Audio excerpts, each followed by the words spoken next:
Salam, salam sejahtera dan salam sehat selalu untuk kita semua. Berjumpa kembali di kesempatan yang berbahagia hari ini.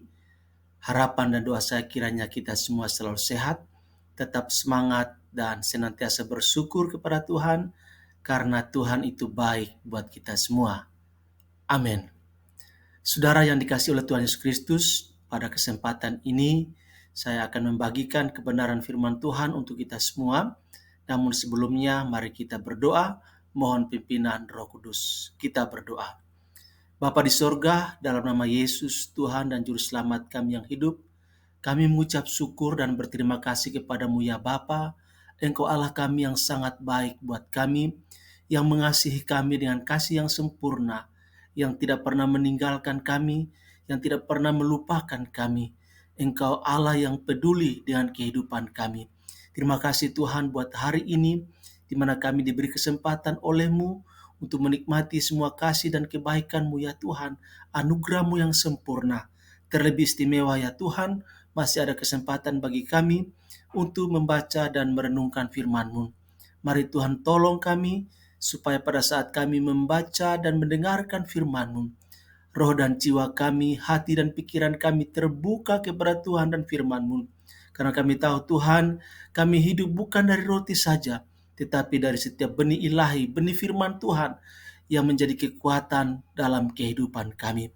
Terima kasih Tuhan berfirman buat kami siap untuk mendengarkan firman-Mu dan berjanji melakukannya dalam hidup kami. Dalam nama Tuhan Yesus kami berdoa dan bersyukur. Haleluya. Amin. Saudara yang dikasihi oleh Tuhan Yesus Kristus, firman Tuhan buat kita pada kesempatan ini terambil dari Injil Lukas pasal 23 ayat 8 sampai ayat yang ke-12. Injil Lukas pasal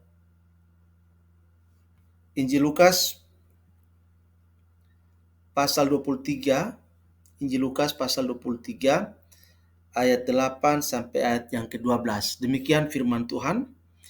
Ketika Herodes melihat Yesus, ia sangat girang, sebab sudah lama ia ingin melihatnya, karena ia sering mendengar tentang dia. Lagi pula ia mengharapkan melihat bagaimana Yesus mengadakan suatu tanda. Ia mengajukan banyak pertanyaan kepada Yesus, tetapi Yesus tidak memberi jawaban apapun. Sementara itu imam-imam kepala dan ahli-ahli Taurat maju ke depan dan melontarkan tuduhan-tuduhan yang berat terhadap dia. Maka mulailah Herodes dan pasukannya menista dan mengolok-olokkan dia. Ia mengenakan jubah kebesaran kepadanya, lalu mengirim dia kembali kepada Pilatus. Dan pada hari itu bersahabatlah Herodes dan Pilatus. Sebelum itu mereka bermusuhan. Demikian firman Tuhan buat kita pada kesempatan ini. Dan tema renungan kita pada peluang yang berbahagia ini ialah kesalahan motivasi mencari Tuhan. Kesalahan motivasi mencari Tuhan. Saudara yang dikasihi oleh Tuhan Yesus Kristus, Herodes sudah lama mendengar cerita tentang berbagai hal yang dilakukan oleh Yesus, termasuk berbagai tanda-tanda ajaib, berbagai mujizat yang dilakukan oleh Tuhan Yesus. Itulah sebabnya ketika dia bertemu dengan Yesus, Herodes sangat gembira, Herodes sangat happy, Herodes sangat sukacita, sangat antusias. Herodes bergembira karena bisa bertemu dengan orang yang sangat populer di tengah penduduk, di tengah-tengah masyarakat yang dipimpinnya. Herodes ingin sekali melihat Yesus melakukan mujizat, melakukan tanda-tanda ajaib, tanda-tanda heran seperti yang sering didengarnya. Herodes ingin Yesus Kristus menunjukkan keajaiban perbuatannya bagi Herodes. Tetapi Bapak Ibu Saudara yang dikasihi oleh Tuhan Yesus Kristus, ketika Yesus tidak merespon seperti yang diinginkannya, Herodes sangat kecewa. Herodes sangat marah. Lalu dia dan pasukannya menista dan mengolok-olokkan Yesus pada saat itu. Bapak Ibu Saudara yang dikasihi oleh Tuhan Yesus Kristus, Herodes memiliki kesalahan dalam motivasinya ketika bertemu dengan Yesus.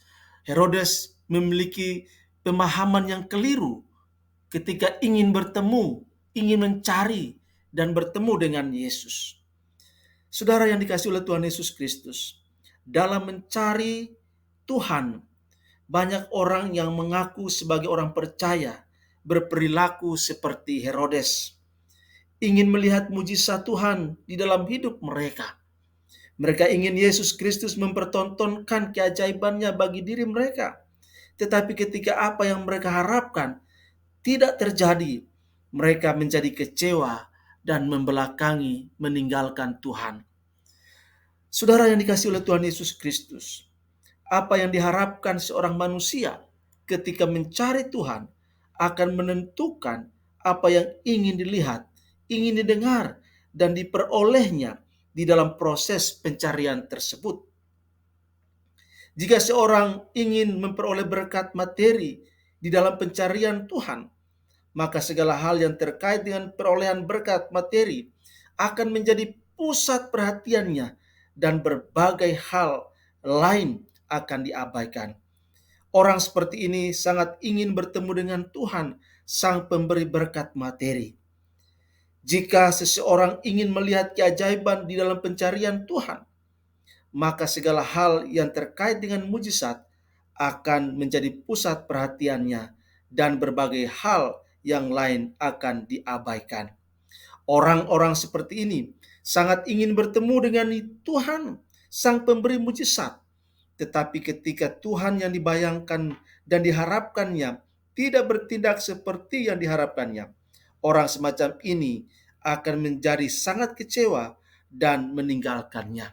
Saudara yang dikasihi oleh Tuhan Yesus Kristus, jangan sampai kita menjadi orang-orang yang punya motivasi hanya untuk mencari mujizat, hanya untuk mencari berkat. Itu tidak salah Bapak Ibu Saudara, tetapi fokus kita bukan lagi pemberi berkat kepada pribadi yang menjadi sumber berkat, tapi kita cenderung fokus kepada berkat, fokus kepada mujizat. Kita tidak boleh mengukur Kristus Tuhan kita dengan berkat. Kita tidak boleh mengukur Kristus dengan mujizat. Walaupun dia sanggup untuk memberkati kita, walaupun dia sanggup untuk melakukan mujizat dalam hidup kita, tetapi jangan mengukur Tuhan, jangan mencari Tuhan hanya dengan motivasi untuk memperoleh berkat, untuk menerima mujizat. Itu sangat keliru, Bapak Ibu Saudara. Motivasi adalah sesuatu yang menggerakkan seseorang untuk melakukan suatu tindakan tertentu. Motivasi menjadi tolok ukur penting baik tidaknya seseorang dalam melakukan berbagai perbuatan, termasuk di dalamnya mencari Tuhan. Pencarian akan Tuhan harus dilandasi, harus disertai, harus disemangati oleh motivasi yang tulus, motivasi yang benar, motivasi yang sungguh-sungguh untuk bertemu dengan Kristus, bukan untuk mencari berkat. Saudara yang dikasihi oleh Tuhan Yesus Kristus, menjaga hati supaya memiliki alasan yang benar ketika mencari Tuhan tentu sangat penting. Menjaga motivasi supaya memiliki dorongan yang kudus, dorongan yang suci ketika datang mencari Tuhan amatlah menentukan kelanjutan relasinya dengan Tuhan. Dalam Yeremia pasal 7 ayat 23 dikatakan demikian. Hanya yang berikut inilah yang telah kuperintahkan kepada mereka. Dengarkanlah suaraku, maka aku akan menjadi Allahmu, dan kamu akan menjadi umatku. Dan ikutilah seluruh jalan yang kuperintahkan kepadamu, supaya kamu berbahagia. Saudara yang diberkati oleh Tuhan, sikap dan motivasi yang tepat ketika mencari Tuhan adalah karena kita ingin bersekutu dengan Tuhan dan mendengarkan dengan sungguh kebenaran firman-Nya, mendengarkan dengan serius sabdanya yang disampaikan kepada kita. Dengan mendengarkan secara serius suara Tuhan, maka orang percaya akan mengenalnya. Bapak Ibu Saudara yang diberkati oleh Tuhan Yesus Kristus, tidak ada cara lain. Kita harus membereskan motivasi kita pada saat kita mencari Tuhan.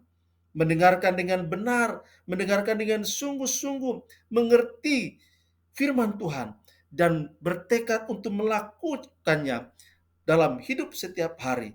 Itulah yang menjadi kekuatan di dalam kehidupan kita. Karena itu Bapak Ibu Saudara, jika ada motivasimu yang salah dalam mencari Tuhan, hanya untuk mendapatkan berkat, hanya untuk meraih mujizat dari Tuhan, maka hari ini saya katakan Anda salah. Anda keliru dalam mencari Tuhan. Motivasimu tidak beres, motivasimu tidak sehat, motivasimu tidak benar dalam mencari Tuhan. Karena itu, melalui kebenaran firman Tuhan pada kesempatan ini, jika motivasimu selama ini salah dalam mencari Tuhan, hanya untuk memperoleh berkat, hanya untuk memperoleh mujizat, maka hari ini berubahlah, bereskanlah motivasimu, maka engkau akan melihat perkara-perkara ajaib yang Tuhan kerjakan dalam kehidupan Anda dan saya, kita semua. Demikian firman Tuhan untuk kita. Tuhan Yesus berkati dan salam untuk kita semua. Amin.